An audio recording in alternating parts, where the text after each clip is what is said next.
Whether it's in business, politics, or even just our daily lives, we're all constantly playing games. And I don't mean board games. I mean strategic puzzles, where every single move counts. So today, we're going to dive deep into the world of dynamic games and uncover a really powerful mental tool that can help you predict what's coming next, all by learning how to think backwards. Okay, so to really get a handle on dynamic games, it helps to first look at what they're not. Think about rock, paper, scissors. You and your opponent throw down your choices at the exact same time, right? That's a simultaneous game. But now think about chess. I make a move, then you see my move, and you react. Your choice is totally based on what I just did. And that's the core of a dynamic game. Actions happen one after another in a sequence, and every single move changes the entire landscape of what's possible. And this is a really big deal, because most of the high-stakes decisions in the real world, they're dynamic, right? A company doesn't just launch into a new market at the exact same moment its competitor decides how to react. A country doesn't sign a treaty without first seeing what the other side has put on the table. So understanding this sequential nature, where you know what just happened and the future hinges on what you do right now, that is the absolute key to thinking strategically. All right, to make this all a bit more concrete, let's dive into our first puzzle. It's a classic business showdown. So picture this. You've got a small, hungry startup. They're looking at this super profitable market, but there's a catch. It's totally dominated by one huge established company. We'll call them the incumbent. And our little startup, well, they've got a massive decision to make. So here's how this whole thing plays out. Step 1, the startup, our entrant, makes the first move. They can either go for it and enter the market, or they can play it safe and stay out. Now, if they stay out, that's it, game over. But if they enter, well, now the ball is in the incumbent's court. The big company has to react. They have two choices. They can launch a nasty price war to try and crush the little guy, that's the fight option, or they can just make some room and share the market, which we'll call accommodate. Okay, so this table here shows us exactly what's at stake. These numbers are the profits or payoffs that each player gets based on how things go down. So look, if the startup stays out, it gets nothing. 0. And the incumbent keeps enjoying its monopoly, raking in a cool 5. But if the startup enters and the incumbent fights, it's bad for everyone. The startup actually loses money. They get a -1, and the incumbent's profits drop to 2. Now, the best case for our startup is if they enter and the incumbent accommodates. Then they both do pretty well. The startup gets 2 and the incumbent gets 3. But here's the twist. The big company has been making a lot of noise, publicly threatening, "Don't even think about it. If you enter our market, we will fight you." So that brings us to the big question. Put yourself in the shoes of the startup's CEO. You've heard the threat, you're looking at these numbers. Do you believe them? Is that threat to fight actually credible, or is it just a big, fat bluff? What would you do? All right, to crack this puzzle, we need to use a kind of strategic superpower. It's called backward induction. And the idea is pretty cool. Instead of starting at the beginning and trying to guess what's going to happen, we're going to jump all the way to the end of the game and then work our way back. Let's actually trace the logic here, starting from the end, just like we said. So imagine for a second the startup has already entered the market. The decision is now on the incumbent. What's their rational, self-interested move? Well, they can fight and get a payoff of 2, or they can accommodate and get a payoff of 3. Well, 3 is better than 2, right? So a rational incumbent is always going to choose to accommodate. Okay, now let's rewind back to the beginning. Our startup is pretty smart, so they've already figured this out. They know that if they enter, the incumbent is going to accommodate. So their choice isn't so complicated after all. It's really between staying out and getting 0, or entering and getting a guaranteed payoff of 2. And since 2 is obviously better than 0, they're going to enter. And boom, there it is. That's our aha moment. The incumbent's tough talk about a price war, it was a non-credible threat.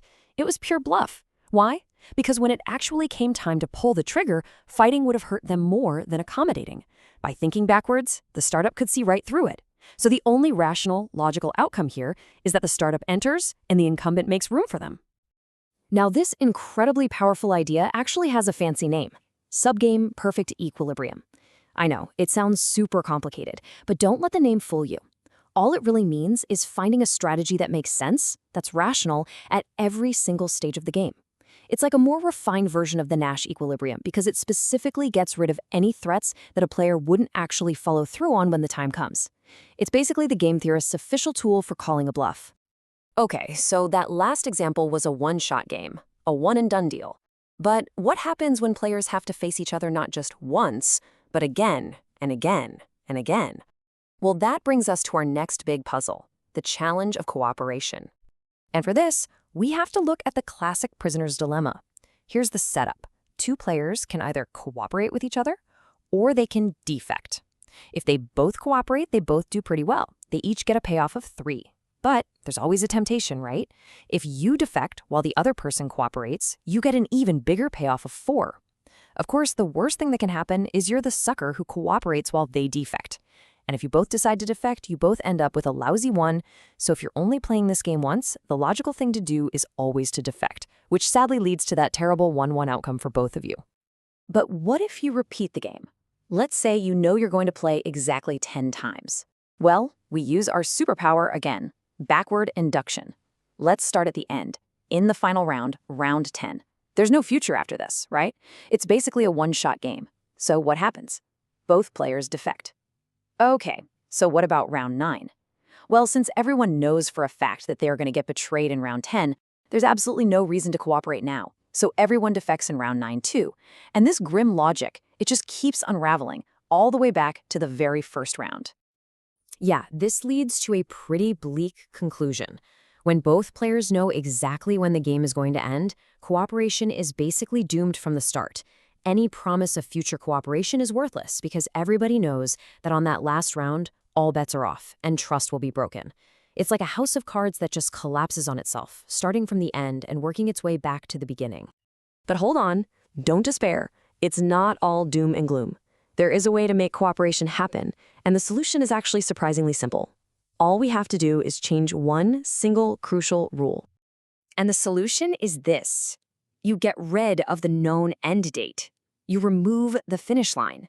If the game could potentially go on forever, or even if you're just not sure when it's going to end, the entire logic flips on its head. Suddenly, this thing that game theorists call the shadow of the future becomes the most important factor in the game, and that long shadow creates a massive incentive to keep up a good reputation and, you guessed it, to cooperate. So how is this cooperation actually enforced in the real world? It's through something called trigger strategies. And a classic example is the grim trigger strategy. It's a really simple promise, basically. I will cooperate with you every single time we play, on one condition. If you ever defect on me, even just once, I will punish you by defecting forever. It's a super credible threat of massive, long-term pain in exchange for one little short-term gain. And this chart here shows you exactly why that works so well. Look, sure, you can get that small, short-term gain by defecting today. But if you know that one act of betrayal is going to trigger an endless stream of punishment, I mean all those future rounds where you're stuck getting a payoff of 1 instead of a nice 3, that long-term loss just becomes enormous. So as long as players are patient and care about the future, the fear of that punishment becomes way bigger than the temptation to cheat. And just like that, cooperation becomes the most rational choice. This really powerful idea is summed up in something called the Folk Theorem. And what it basically says is that in any long-term relationship, as long as people are patient enough, almost any cooperative outcome you can think of, as long as it's better for everyone than just constantly fighting, can actually be sustained. It's a wild idea, but this is the logic that underpins everything from successful business partnerships to lasting international peace treaties. That shared future becomes so valuable that it keeps everyone playing nice. So, the crucial takeaway here is this. Our whole approach to strategy has to change when we move from a one-time thing to an ongoing relationship. Thinking backwards is our tool for seeing through bluffs and empty threats. And thinking about a long, uncertain future, well, that shows us why sometimes cooperation is the single most rational strategy you can have. It really makes you think, doesn't it? What games in your own life, what negotiations, relationships, or even rivalries start to look totally different when you start considering the long run?